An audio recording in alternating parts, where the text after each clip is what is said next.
work from home today. Did you get to work from home today? I did not. You can't really do practice from home, can you? It's hard to do virtual practice, doesn't Roll up on a Zoom call. that does not quite work. It doesn't quite work. All right, we'll start with the opening statement from Coach and then roll into questions. Yeah, so good solid week. Finals week, of course, so we are through with that. So I told him today, we kind of clapped it up and I hopefully had a good semester and into it. And you kind of get to think like a professional athlete for the next month or so. They don't have any other duties or responsibilities other than their body and their health and the basketball. And then, of course, Christmas, so they'll get some family time there. But, kind of a weird week. Practiced a little early, gave them kind of a day off yesterday and just kind of did some skill work the day before that. And then got back after it today, and then we'll start the Wright State prep in the normal 2 days before a game work tomorrow. But, got some people, I think, a little bit healthier and some things like that. So, feel good about where we are. No games to really talk about or report back because it's been a minute since we played one of those. It's kind of been a weird stretch where it felt like it took a while to play the first game of the year. Then we played that one and had a little break before Pitt. Not a long one, but a little break. And then we got the 3 in a row when we went to Puerto Rico, so those came in a hurry, and then ever since then it's been like play a game, wait a while, play a game, wait a while, and so we haven't been able to get in any great rhythm from just a structure standpoint, but still excited to play when we get there Monday. That'll be a fun game, the kid game. It's always loud. I think there's 6,000 plus of those little suckers coming into the Coliseum, so I may have to get the earplugs out, or just put on the big Beats or something. I don't know, it may look a little different for that one, but they do create great energy, and so it's a fun game for us, and our kids will get excited for that. And then Niagara, of course, is a 2 o'clock game to finish before the Christmas break. So 2 left, and would love to finish these off and continue kind of what we're building and some of the momentum I think that we have right now. I know the early tip suits the kids, but any concerns about 10 a.m. tip? Not really. We played pretty early in Puerto Rico too, so those were I think 11 a.m. tips. I mean, it'll be different for us. Like we won't have shoot around. We may give them like literally their pregame meal. I think we're going to give to them the night before and say, hey, here's your breakfast burrito and here's your fruit cup and here's your but you got to take a picture of it at 7 a.m. and make sure that you actually did get up and that you ate it and took care of yourself. And I think we have a mature enough team to do that. And then get here at 8:30 and that's when they're here an hour and a half before game, and we'll go through our normal routine at that point and tip it up at 10 a.m. and be done by noon. Any girls walking tomorrow in the ceremony? We do not. You don't No. have anybody tomorrow? We don't. Yeah. We'll be practicing. You mentioned those lapses of time between games. I know that you'd like to play more, but is that like an advantage in a way that you can kind of have a lot of enthusiasm if you waited a while and then finally hit a game that maybe that helps you a little bit? A little bit of both. The enthusiasm at times, but when they don't have a game in sight, the enthusiasm for practice may not quite be, as a coach where you want it to be, but it does allow you to work on quite a bit. You're not preparing for another opponent, so your focus is solely on yourselves. And for coaches, same thing. We can go recruit a little bit, or you can focus in, on ourselves. We, had a big hour-long analytic meeting yesterday to kind of look at just us, nobody else, just our program and where we at 9 games in, and usually gives you enough data at this point to look at some lineups and different stuff. So just let you focus on some things when you're playing somebody all the time that you just would probably put on the back burner. Have you had enough of a sample size to get an opinion of how good your backcourt is? Probably enough. I know they're good. Yeah. They're really, really good. But they're going to get tested in different ways. And so now I just need to go through some of those situations a little bit more with them. But I know they're talented. They showed us something against Penn State and those guards and that backcourt, which is pretty elite. So felt pretty, after that and seeing it, I feel better about it. Do I have enough 9 games in? No. More with Jordan just because we've been through it. So there's just that kind of trust a little bit more because I've seen her do it than the other ones. But this group is talented at that position. There's no doubt.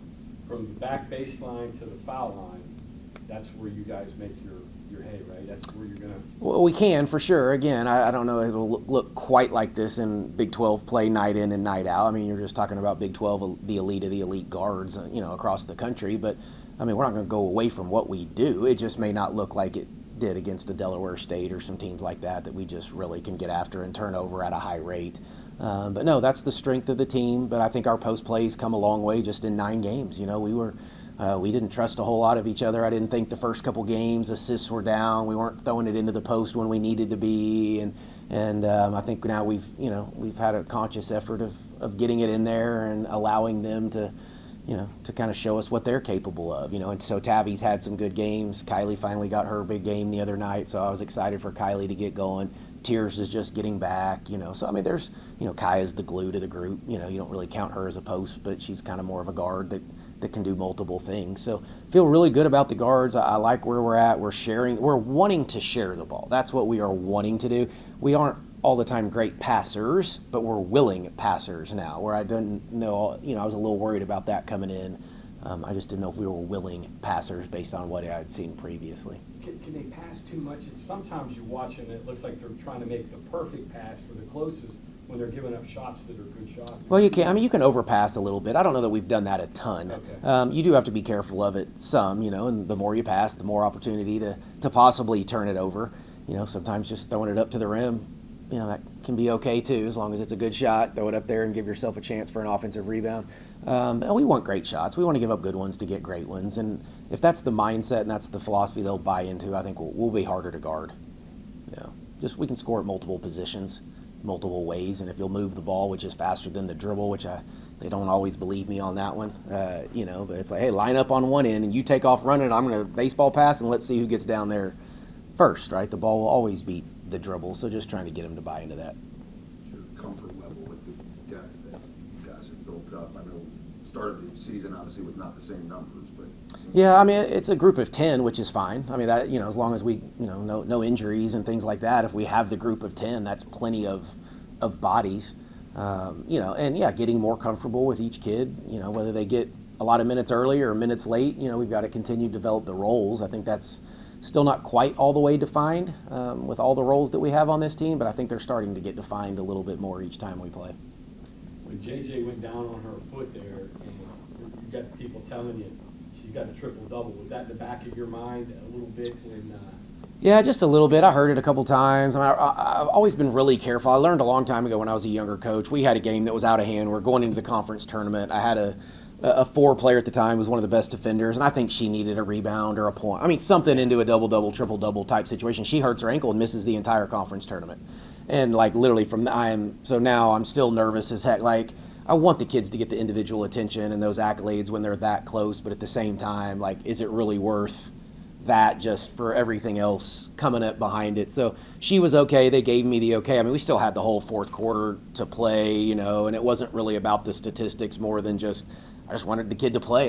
They only get 30 some odd chances to play in a game, and just to keep them out a whole quarter. I didn't love that piece of it. We didn't have a game behind it. So I did tell her, I was like, hey, you got 2 or 3 minutes, so if you do it, you do it. And if you don't, then you're coming out. So, if it happens, and she did get a rebound about 5 seconds in, and so I think she kind of was cognizant of it, but yeah, didn't quite get there, but she was pretty good regardless. Did you take a peek at the Baylor-Delaware State game at all? I noticed they beat them by 62, which is 2 less than what you guys did. Did you get any gauge from that a little bit? I did see the score. No, I didn't even. I saw the final score. I didn't even look up the box score yet. I was on the road, so I kind of missed most of that. But yeah, I don't. It's hard to gauge probably something like that.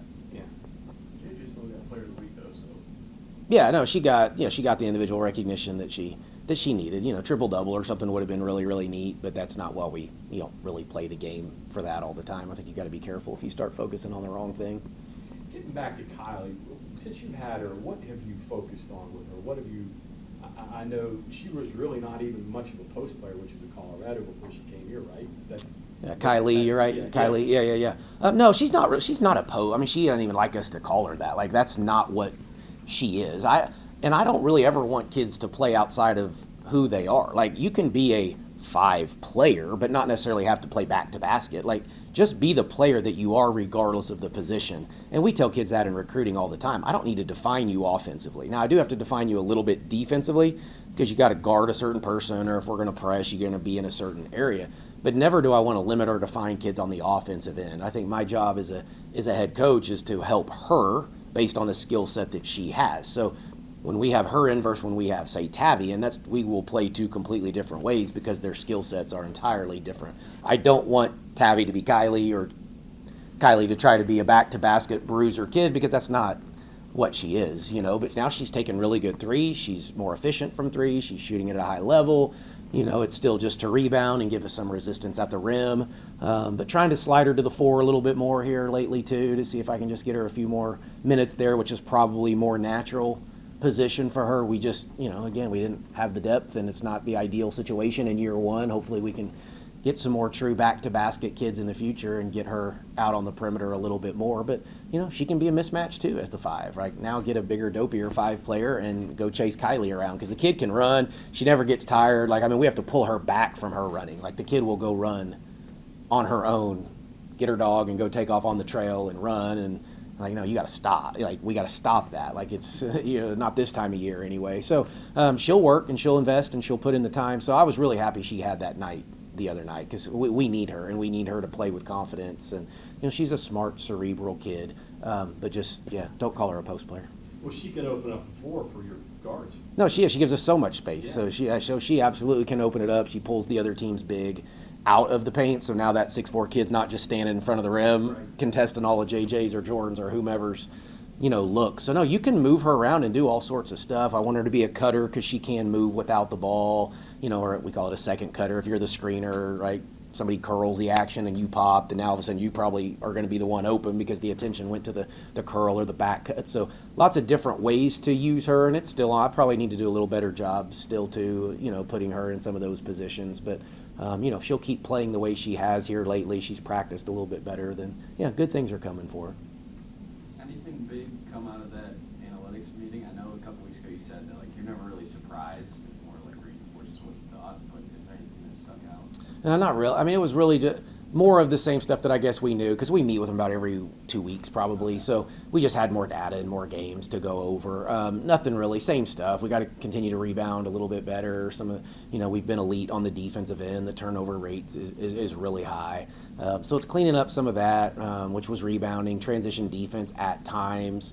We play man, we play zone, so we have all those numbers too. So it's kind of just figuring out a few things that I won't get into on those defenses that we just need to clean up. And then being a little better in the half court, actually. It breaks it down from when you score in the first 5 seconds of the possession, or 6 seconds to 11 seconds of a possession. It goes through it off an offensive rebound, off a dead ball, how fast we play off steals and some things, but on a made shot, we don't play as fast.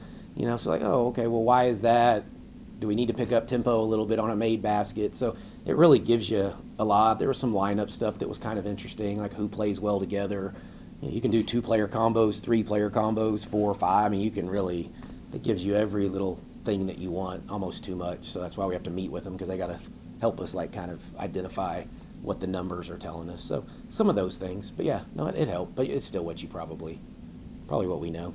Curious, court case on Wednesday with the men impacts you too. What's your thoughts on it? Yeah, maybe a little bit. So we would only have one. I know a Holzer would be the one. And so we're going back and forth a little bit right now with her. So I think she was a medical redshirt a year ago at Purdue, should be. I don't think that it was technically filed yet. So she would get that year back. So this would be the redshirt year for her. So if she does play, then she would be burning the year as of right now. Obviously if it's overturned. Yeah, but we don't know. Then so what do? You play and take the chance for 2 games? Same stuff. We're all the guys are dealing with too. It sounds like or do you wait the 2 weeks to see if something happens from that point forward, and then is it even worth doing for her, because she would have still 4 years after this if she wanted it, but now you hadn't played in 2 years, so you might want to kind of go ahead and get out there and try to play. Shayla would have been impacted by it, but she got hurt, so Mosbury's out, so it doesn't help. Is she in a position, with the strength of your team being that position, is she in a position to help you if she were eligible? Well, it's added depth, and she's really a point guard. She could play off the ball too, so it would just, she could work herself into it. She gets practice reps, but there's times she goes on the scout team when it's time to really prepare for somebody else, so she's missing some of those reps. So, it's taken minutes maybe here and there, help Jordan and JJ just a little bit. I think there would be some opportunity, but she would have to work her way into the rotation. She wouldn't be in that today. How would you approach it? Would you talk to her and the family and just go over the alternatives? It would be up to her, or how would you? Yeah, a little bit. We met today actually after practice. I know, and I did, just to kind of get some baseline stuff. What are you thinking? Have you followed it? I didn't see him yesterday because we were off when all this kind of happened, and so I got to get some more information just on her year last year from compliance. And I told her when I did, I'll I'll get back with her. I think she would, if I asked you, or if you were asking me, I think she's probably leaning toward not doing anything at the moment, and probably just waiting to see what happens here in a couple weeks. It's just 2 games for us too, so. I was curious too, and this could be, I could be totally off base here, but it looks like that Tabby has been working on the left hand a little bit. Is that something, because I noticed last year she wasn't very good with her left hand. Is that something you guys have been conscious with? Well, it is, and people are trying to take away that, left shoulder more than, right hand, left shoulder, and that's the natural way for most righties to go.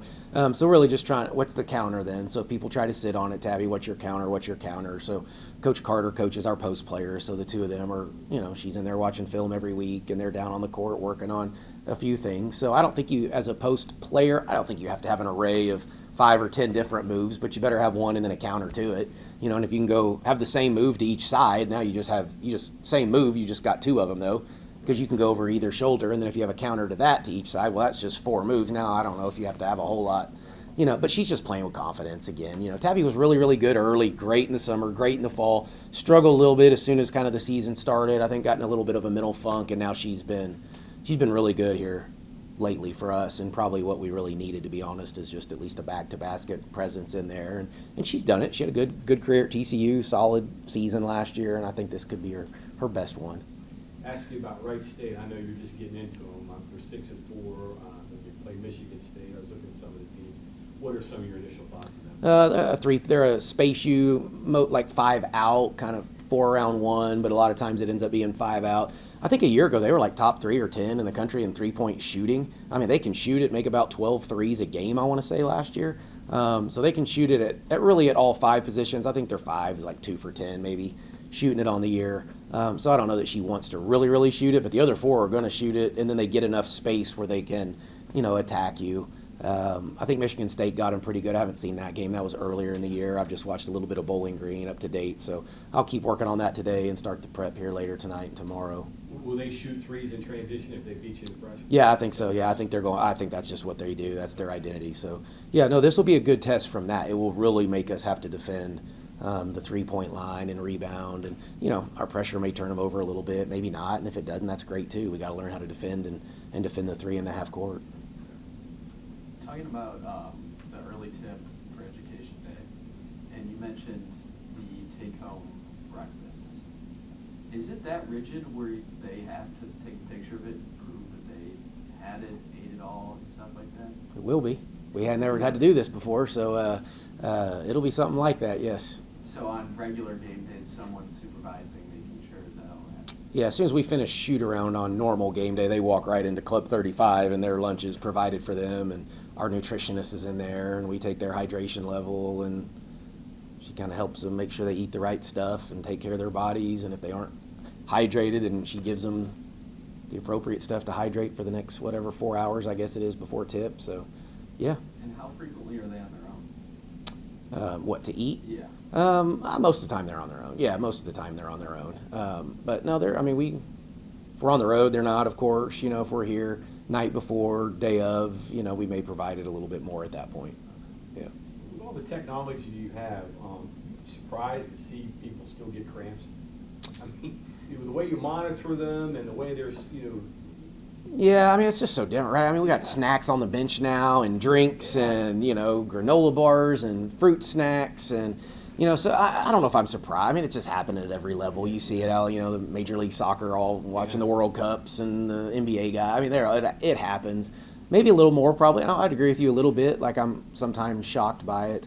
But it's hard. These kids don't want to hydrate, sometimes the right way. And just like the rest of us, I don't drink enough water myself. And they're playing and doing the things that, their bodies are, are their temple, and you got to take care of it. And they don't always understand that at the level that we want them to. And I think the ones that do understand it probably take care of it a little bit better. Thanks, everyone. Thanks, Coach. All right. Thank y'all.